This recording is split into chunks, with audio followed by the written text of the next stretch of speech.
नमस्कार दोस्तों, मेरा नाम है अमन शुक्ला और एक बार फिर लेकर हाजिर हुआ हूँ एक डरावनी कहानी।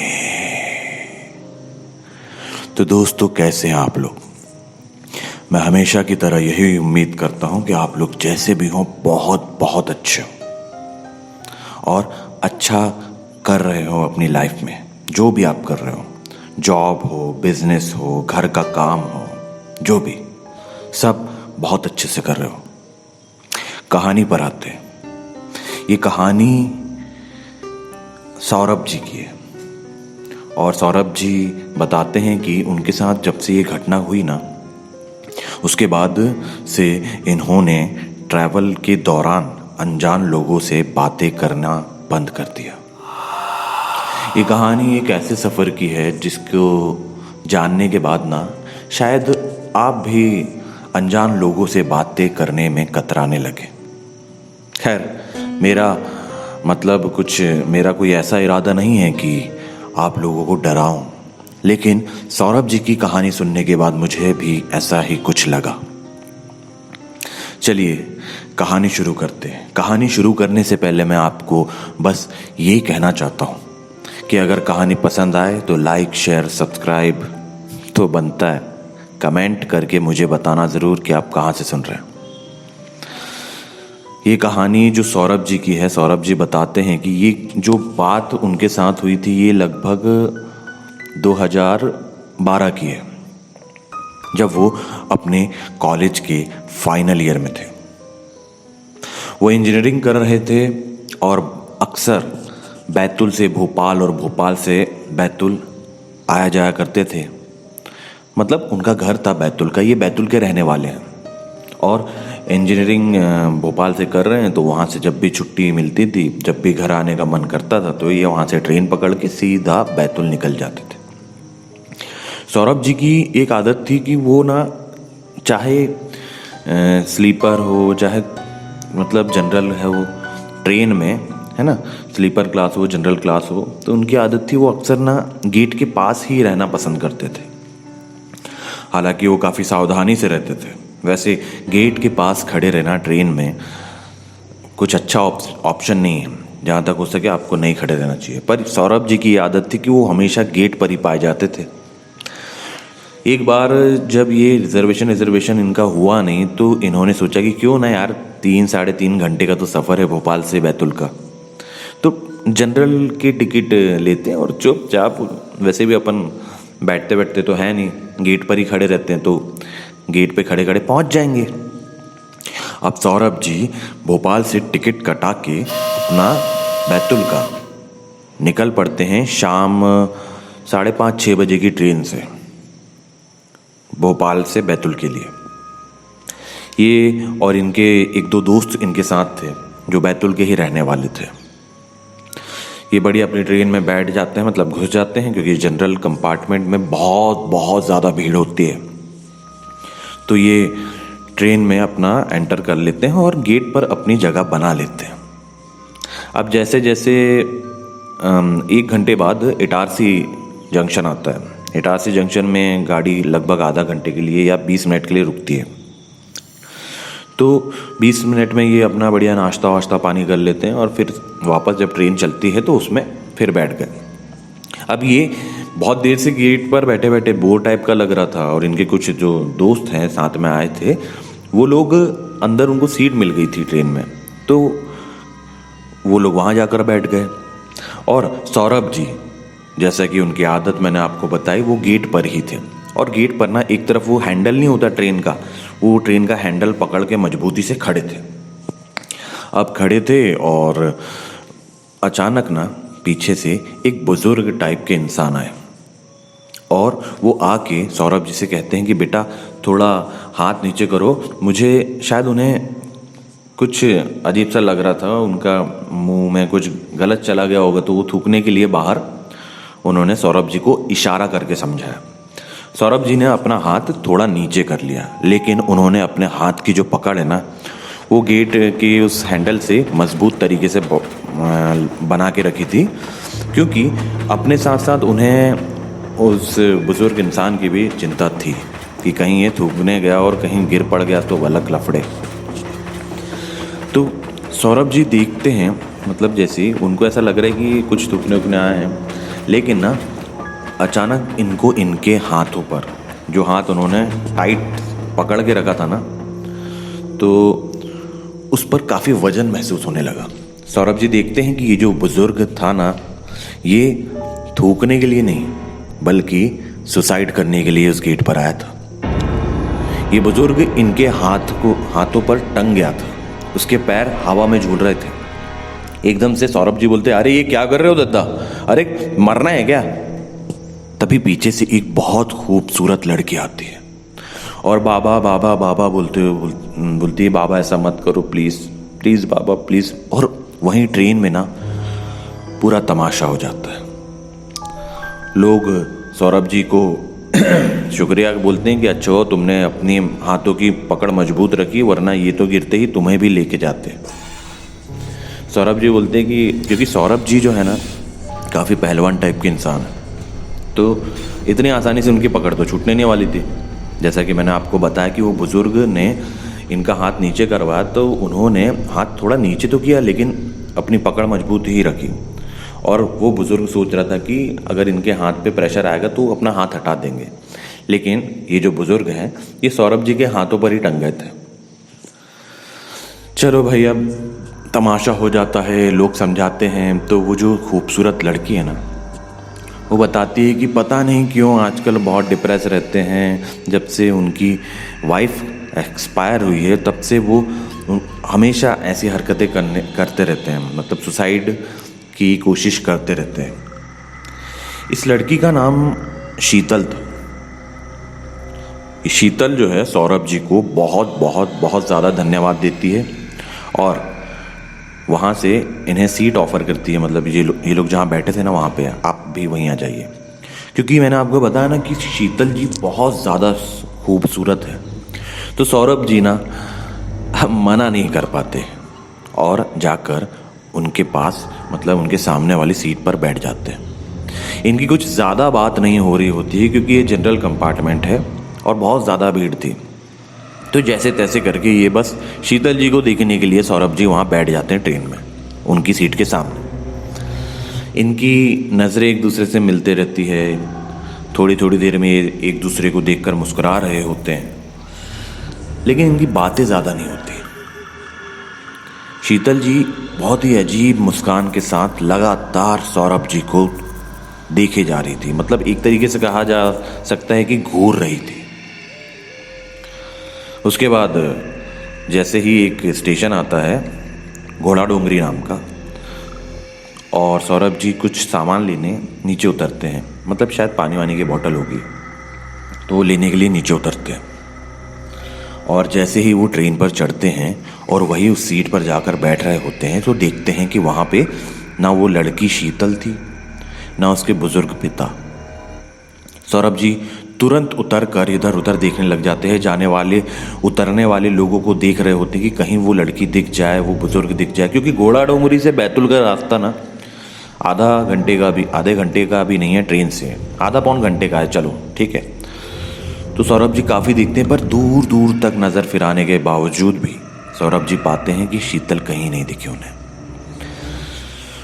ये सफ़र एक खूबसूरत याद बनकर सौरभ जी किए रह गया और इनकी बात आगे नहीं बढ़ी। सौरभ जी अपने बैतूल में पहुंचते हैं और बैतूल में पहुंचकर ये लगभग रात को 10:30-11 बजे अपने घर पर पहुंचते हैं। अपने घर पर पहुंचकर मम्मी पापा छोटे भाई को सारा किस्सा सुनाते हैं, इनकी तारीफ भी करते हैं माँ बाप की। चल बेटा तेरी पहलवानी कहीं तो काम आई, वरना हमें तो लगता था तू खा खा के बस सांडी होता जा रहा है। सौरभ जी बोलते हैं चलो ठीक है, बहुत हो गया, बहुत नींद आ रही है, थक गया हूँ। और ये खाना वाना खाकर अपने बेड पर जाकर लेट जाते हैं। सोते सोते भी सौरभ जी ना बस उस लड़की शीतल के बारे में ही सोच रहे थे। वो बस ये सोच रहे थे कि यार काश मुझे वो मिलती, मैं उसका नंबर ले लेता। इतनी खूबसूरत और प्यारी लड़की, और कितना परेशान थी। सौरभ जी उस एक 1.5 घंटे की मुलाकात में शीतल जी को अपना दिल दे बैठे थे। पर क्या करें, अब उनके पास कोई चारा तो था नहीं, कहाँ ढूंढते वो शीतल को। उन्हें पता भी नहीं था कि कहाँ उतरी, पर उन्हें एक तरीके से ऐसा लग रहा था कि बीच में जो जहाँ जिस स्टेशन पे वो गायब हुई, उन्हें ऐसा लगता था कि शायद वहीं की रहने वाली होगी। समय बीतते चले जाता है। सौरभ जी अब कॉलेज से पास आउट होकर बढ़िया एक अच्छी सी जॉब भोपाल में ही करने लगते हैं।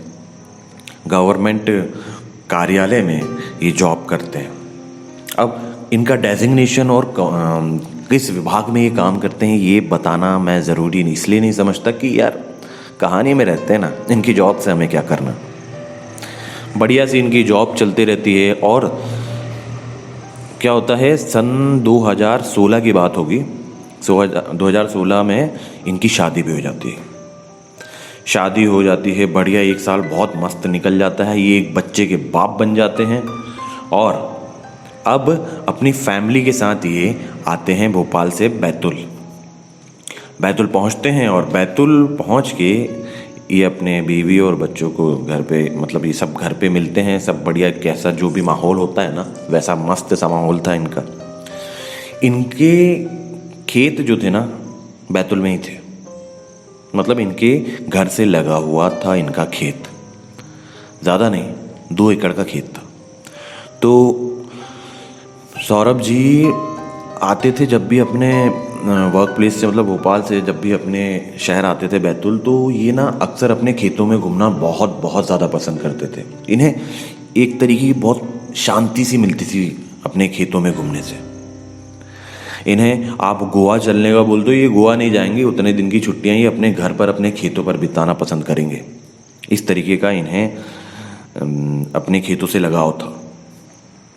सौरभ जी आते हैं अपने घर और जैसा कि रात में खेतों में ना पानी नहीं छोड़ा जाता है सिंचाई के लिए, तो सौरभ जी जैसे ही अपने घर आते हैं तो ये पूरी जिम्मेदारी अपने खेतों की खुद उठा लेते हैं कि भैया अब खेत में सारे काम मैं ही देखूंगा, जब तक कि मैं यहाँ हूँ मुझे अकेला छोड़ दो मेरे खेतों के साथ। सौरभ जी के माता पिता और उनका छोटा भाई भी बहुत खुश होता है कि चलो अच्छा है, अब भैया आ गए, भैया ही देखेंगे खेती बाड़ी का भी काम।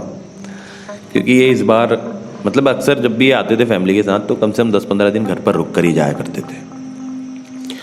सौरभ जी जाते हैं, जिस दिन आए थे उसके दूसरे दिन ये रात में अपने खेत पर सिंचाई के लिए पानी छोड़ने जाते हैं। और क्योंकि अब सिंचाई में समय तो लगेगा ही, तो लगभग रात को 8 बजे पानी चालू कर देते हैं। और लगभग 1-1.5 घंटे के बाद, 2 घंटे के बाद ये दोबारा अपना खाना वाना खा के खेत पर पहुंच जाते हैं। इनके खेतों में ना लास्ट तरफ कुछ आम के पेड़ भी लगे होते हैं। तो क्या होता है, सौरभ जी बहुत ध्यान से अपने खेतों में चारों तरफ देख रहे होते हैं। तभी इन्हें ना जो आम के पेड़, इनके खेतों में कम से कम 5 आम के पेड़ लगे होते हैं लाइन से, जैसी बाउंड्री नहीं बनी रहती वैसी। तो सौरभ जी देखते हैं कि जो 5 आम के पेड़ में बीच वाला जो आम का पेड़ है वहां पे कोई बैठा हुआ है। इसने सफेद शर्ट पहनी है। ये देखते हैं सौरभ जी की यार इतनी रात में 10:30 बजे कौन बैठ गया है, कहीं कोई पी पा के पड़ा तो नहीं है खेत में, जाके देखता हूँ। सौरभ जी जैसे जैसे आगे बढ़ते जाते हैं वो जो इंसान है ना वो धुंधला होते जाता है। और जैसे ही सौरभ जी वहाँ पहुँचते हैं तो पाते हैं कि वहाँ पे खाली एक सफ़ेद कपड़ा पड़ा है, कोई इंसान नहीं। सौरभ जी सोचते हैं कि यार अजीब बात है, मुझे तो लग रहा था कोई बैठा है पर ये तो कपड़ा है यार। अच्छा वाइट कलर का कपड़ा है, शायद इसलिए दूर से चमक रहा होगा और मुझे ऐसा लगा कि कोई बैठा हुआ है। कि तभी सौरभ जी यही सोचकर अपने मन को मना रहे थे कि तभी इनके पीछे इन्हें ऐसा लगता है कि कोई खड़ा है। अपने ठीक पीछे इन्हें किसी के खड़े होने का एहसास होता है।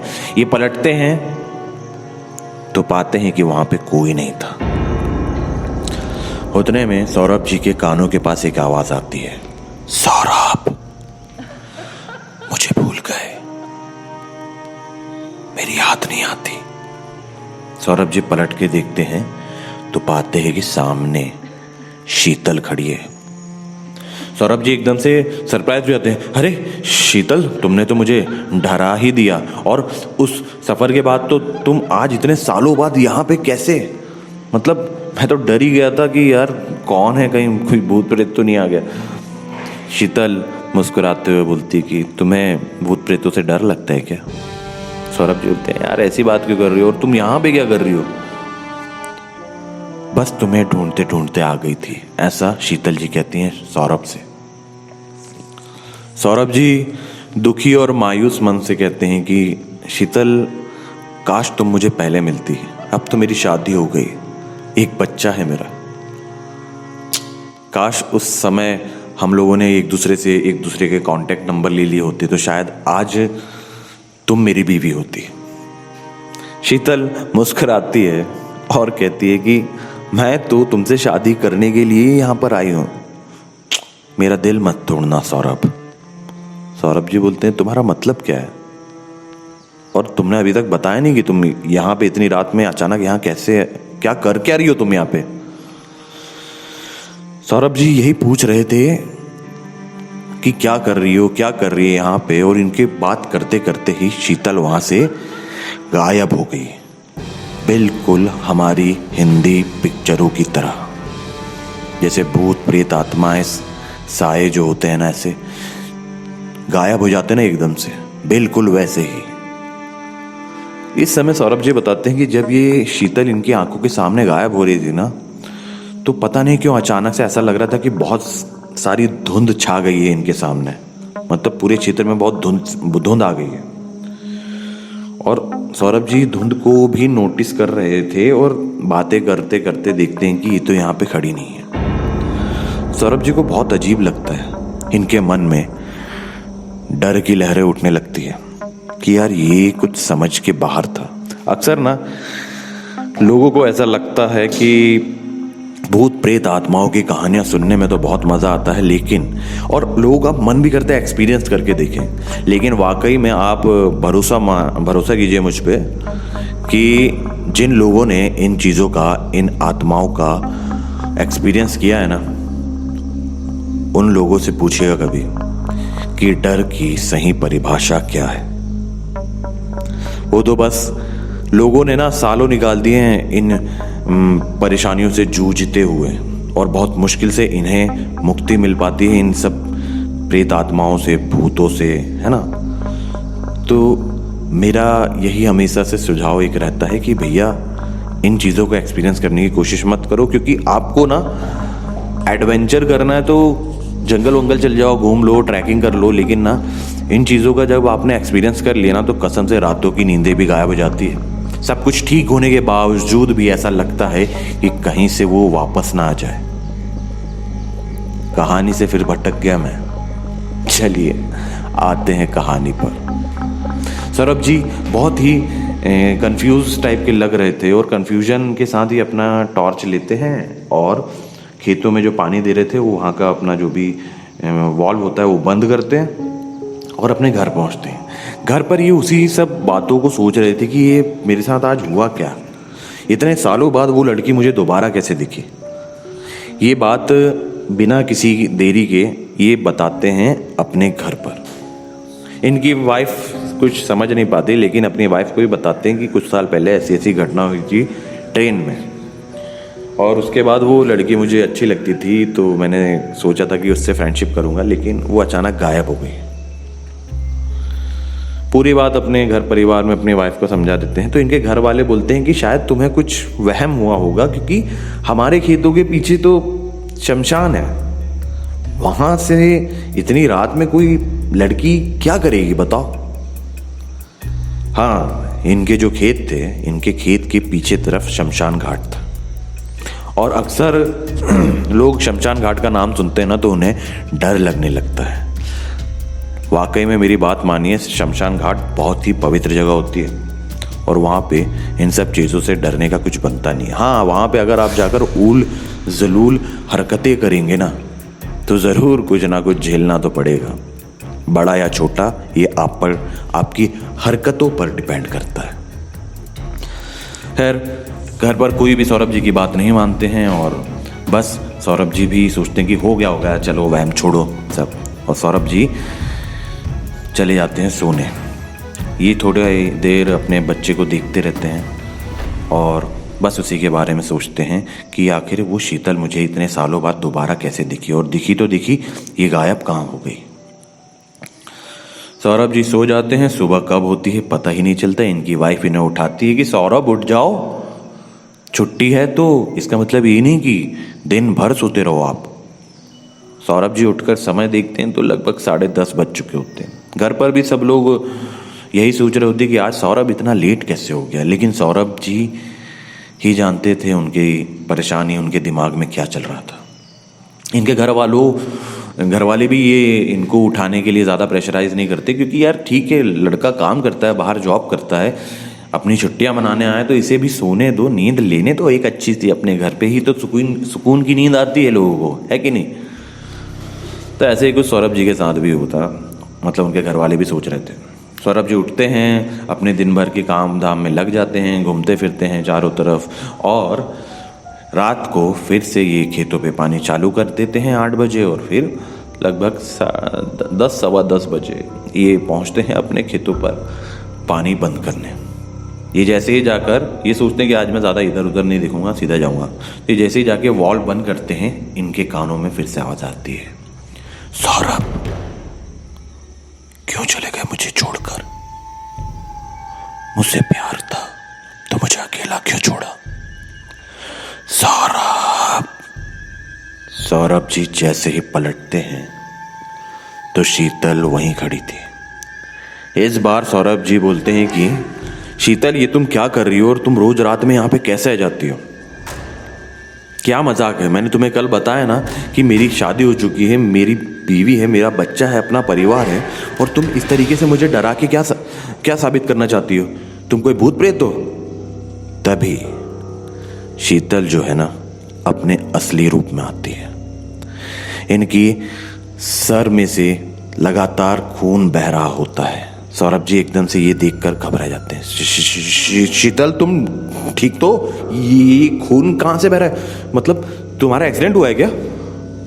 शीतल बोलती है कि मुझे तो मरे लगभग 10 दिन हो गए, यहीं तो मेरा सब काम हुआ है, और पता नहीं क्यों पर तुमसे, तुम्हारे साथ का वो जो सफ़र था ना, मैं भुला नहीं पा रही सौरभ जी बोलते हैं कि यार ये मजाक करने की बात नहीं है शीतल, तुम्हें वाकई में खून बह रहा है, और तुम ना चलो डॉक्टर के पास चलो।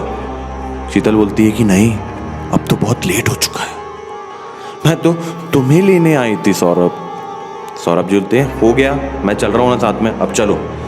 तभी ना सौरभ जी शीतल जी को बोलते हैं और अपने घर की तरफ जाने वाले रास्ते की तरफ मुड़ते हैं तो देखते हैं कि वहाँ पे उनके पापा जी और छोटा भाई खड़े होकर सौरभ जी को देख रहे हैं। सौरभ जी एकदम से चौंक जाते हैं, अरे पापा और छोटे, आप लोग यहाँ पे क्या कर रहे हो? इनके पापा जी बोलते हैं, हम तो ऐसे ही टहलने आए थे बेटा, तू किससे बात कर रहा था? सौरभ जी बोलते हैं, अरे ये देखिए ना। और जैसे ही सौरभ जी पीछे पलट कर देखते हैं तो पाते हैं कि वहां पर कोई नहीं था। शीतल एक बार फिर से गायब हो चुकी थी। सौरभ जी के कुछ समझ में नहीं आ रहा था। सौरभ जी पूरा वाकया फिर से बताते अपने पापा जी और भाई को, लेकिन ना ऑब्वियस सी बात है, भरोसा लोग कब तक नहीं करते जब तक उनको नहीं कुछ समझ में आता। सौरभ जी को इनके पापा और भाई समझाते हैं कि भैया घर पे भी ये सब मत बताना, नहीं तो भाभी और मम्मी सब परेशान हो जाएंगे। हो सकता है कोई आपको वहम हो रहा हो, आपने कोई डरावनी चीज़ें मूवीज़ देख ली है क्या ज़्यादा? सौरभ जी गुस्से में आगे बोलते हैं, यार तुम लोगों को मेरी बातों पे भरोसा नहीं है तो मत करो यार, ठीक है मैं जा रहा हूँ। सब घर चले जाते हैं, घर पे जाके सो जाते हैं। सौरभ जी की दिमागी हालत वैसी ही हो रही होती है। अब शीतल इनके सपनों में भी आने लग गई थी और बस यही कहती थी, सौरभ मेरे साथ चलो, अगर नहीं चलोगे तो मैं तुम्हारी बेटे को या फिर तुम्हारी बीवी को अपने साथ ले जा लूँ। सौरभ जी जैसे ही ऐसा सुनते हैं उनकी आंख खुल जाती है, घबरा कर उठते हैं तो देखते हैं आजू बाजू इनके कोई भी नहीं। सौरभ जी देखते हैं कि मेरी बीवी और मेरा बच्चा कहाँ गया। सौरभ जी पूरा घर छान मारते हैं, इनके घर का एक भी सदस्य इन्हें दिखाई नहीं देता है। सौरभ जी बहुत कस के चिल्लाने लग जाते कि शीतल तुम चाहती क्या हो, कहाँ गया मेरा पूरा परिवार? तभी इन्हें एक जोर का थप्पड़ लगता है। ये पलट कर देखते हैं तो इनके पिताजी खड़े थे। पिताजी की आंखों में आंसू थे। बेटा तुझे हो क्या गया है, कैसी हरकत कर रहा है बेटा, मैं तेरा ऐसा हाल नहीं देख सकता बेटा। सौरभ जी बोलते पिताजी सब लोग कहाँ गए, पिताजी सब लोग कहाँ गए। और जैसे ही सौरभ जी पलट कर देखते हैं तो उनका पूरा परिवार उनकी आंखों के सामने ही खड़ा था। पिताजी इन्हें बताते हैं कि सब लोग तो अपनी अपनी जगह पर ही थे, तुझे कैसे नहीं दिखे। सौरभ जी रोने लग जाते हैं। पिताजी मैं क्या करूं, मुझे वो शीतल, वो ट्रेन वाली लड़की रोज दिखाई देती है। अब तक तो वो मुझे कह रही थी कि मेरे साथ चलो मेरे साथ चलो, लेकिन अब वो कहती है कि मैं नहीं चलूंगा तो मेरे बच्चे को, मेरी बीवी को मुझसे दूर ले जाएगी। मैं डर चुका हूं पिताजी, क्या करूं मैं। सौरभ जी की ये बात सुनकर सौरभ जी के पिताजी बोलते हैं कि बेटा जितना डरेगा उतना ही बुरा हाल होगा, चल उठ जा, नहा धो के तैयार हो, आते हैं। सौरभ जी की पूरी फैमिली अपनी कार से यहीं बैतुल के पास एक बहुत ही प्रसिद्ध जगह है जहां पर झाड़ फूक का काम होता है। इस जगह का नाम मैं आपको नहीं बता सकता, गाइडलाइंस होती है ना जो यूट्यूब की, इसीलिए। खैर आप पता करना चाहे तो पता कर सकते हैं। आते हैं कहानी पर। सौरभ जी का परिवार सौरभ जी को लेकर उस गांव पहुंचता है और जैसे ही वो उस गांव पे पहुंचते हैं तो वहां पे किसी मंदिर में नहीं बल्कि एक बहुत ही टूटी फूटी सी झोपड़ी होती है, वहां पे जाते हैं। हाँ, ये झोपड़ी भले ही टूटी फूटी सी जरूर थी लेकिन वहां पे भीड़ बहुत ज्यादा थी। सौरभ जी अपने पिताजी से पूछते हैं कि डैडी ये हम कहाँ पर आए हैं, मुझे तो लगा हम किसी मंदिर जाएंगे। सौरभ जी के पिताजी बोलते हैं कि बेटा मंदिर भी जाएंगे, पहले चलो बाबा जी से मिलते हैं। सौरभ जी बाबा जी का नाम सुन के थोड़ा अजीब सा बिहेव करने लगते हैं। इनकी गर्दन में अचानक से बहुत तेज दर्द होने लगता है। जैसा कि मैंने बताया कि उस झोपड़ी में काफ़ी भीड़ लगी हुई थी, लेकिन जैसे ही सौरभ जी उस झोपड़ी के पास पहुंचते हैं इनकी हरकतें अजीब होने लगती है। इनका गला, इनकी गर्दन कोई बहुत तेजी से दबा रहा हो और ये दर्द के मारे इतना गंदा चिल्लाते हैं ना वहां पे कि वहां से भीड़ हटने लगती है।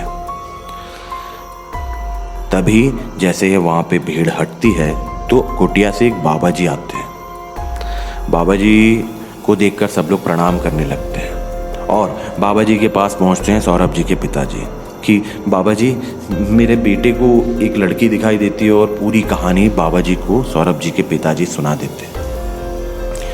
सौरभ जी के पिताजी की बात सुनने के बाद बाबा जी कहते हैं कि ये अपने कंधे पर बैठा के घूम रहा है इसे। पिताजी कुछ समझ नहीं पाते। बाबा जी मतलब तेरे बेटे के कंधे पर प्रेत बैठा है, वो औरत, वो लड़की, वो साया अब एक बहुत ताकतवर प्रेत बन चुका है। ये सब बातें सौरभ जी की पिताजी की समझ से बाहर थी। पिताजी तो हाथ जोड़ के ये कहते हैं कि बाबा जी मेरे बच्चे को बचा लो, बस उसका जीवन बर्बाद होने से बचा लो, वो बहुत परेशान है। और कोई भी माँ बाप अपने बेटे को या अपनी बेटी को, किसी को भी ऐसे परेशान नहीं देख सकता। बाबा जी बोलते हैं कि घबरा मत, ये ज़्यादा देर नहीं रुकेगी, इसे यहीं से मुक्ति मिलेगी, इसके किस्मत में लिखा था यहाँ आना, इसकी मुक्ति यहीं पर होगी। बाबा जी बोलते हैं सौरभ जी के पास जाके, जिनके पास जाने की किसी की हिम्मत नहीं हो रही थी क्योंकि ये बहुत दर्द से चीख रहे थे, चिल्ला रहे थे, लेकिन जो भी इनके पास जा रहा था ना, इनकी आंखें देखकर वापस हो जाता।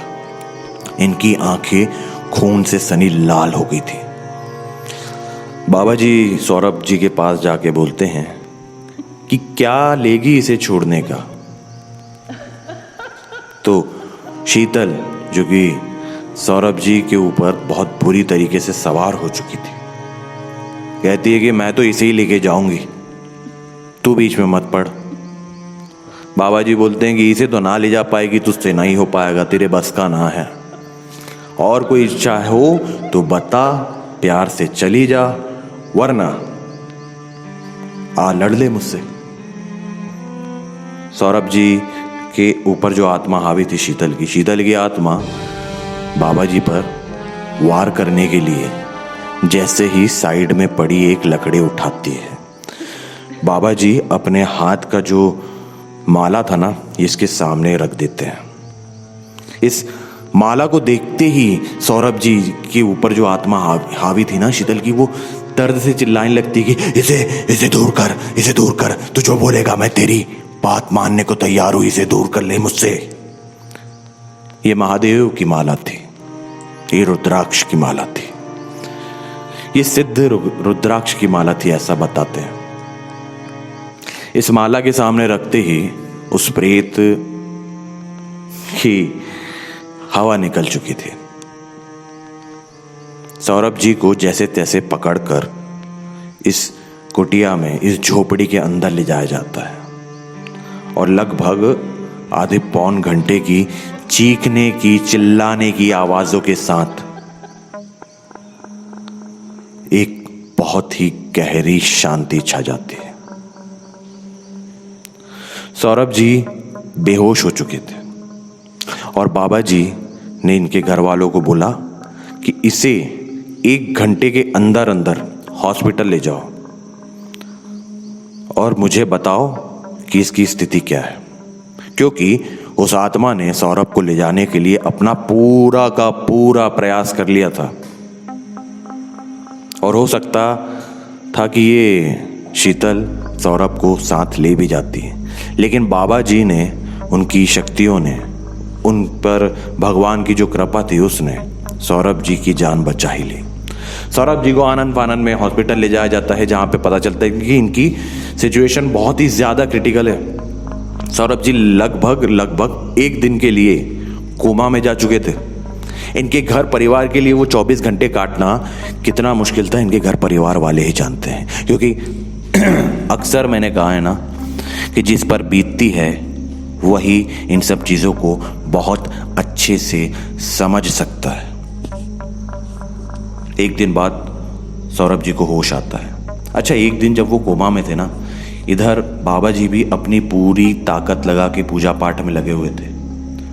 उन्होंने बिना खाए पिए, बिना सोए पूरा 1 दिन सौरभ जी की जान बचाने के लिए अपनी पूजा प्रार्थनाएं सब पूरी ताकत लगा दी अपनी, और सौरभ जी की जान बच गई। सौरभ जी जैसे ही ठीक हुए तो बाबा जी ने अपने एक शिष्य के हाथ से एक सिद्ध ताबीज बना के दिया। ताबीज बोल दो, लॉकेट बोल दो, जो भी आप समझे, है ना। और इन्होंने, मतलब इनके शिष्य ने सौरभ जी के घर जाकर वो लॉकेट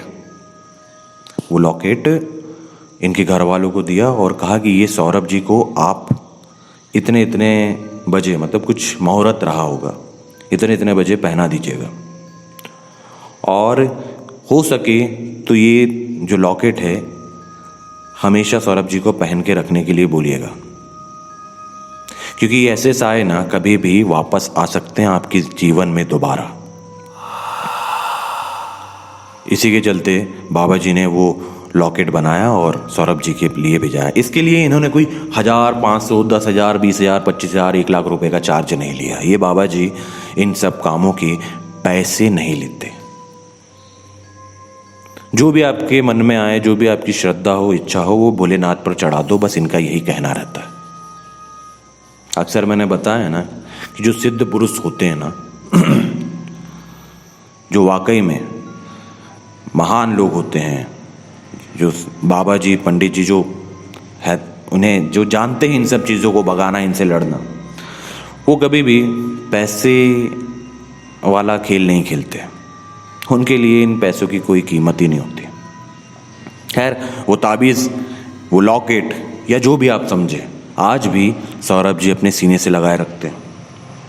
वो पानी पीना भूल सकते हैं, लेकिन अपना लॉकेट के बगैर कहीं जाना नहीं भूलते। मतलब लॉकेट ये घर पर भी नहीं उतारते कभी भी, इन्हें साफ साफ बताया गया है कि वो जो आत्मा है, वो जो प्रेत है, वो जो भी साया है, वो तुमसे बहुत बुरी तरीके से अटैच है और हो सकता है इन फ्यूचर वो दोबारा तुम पर हावी होने की कोशिश करे।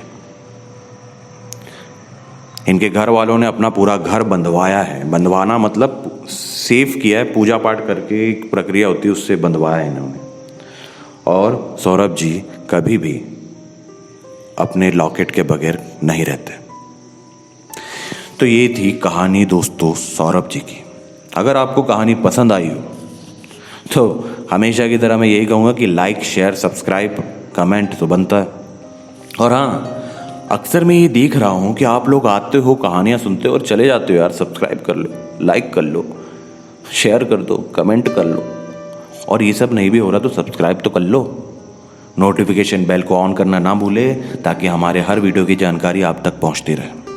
तब तक बने रहे मेरे साथ। मैं हूं आपका दोस्त अमन शुक्ला और अक्सर लाता रहता हूं डरावनी कहानियां। धन्यवाद।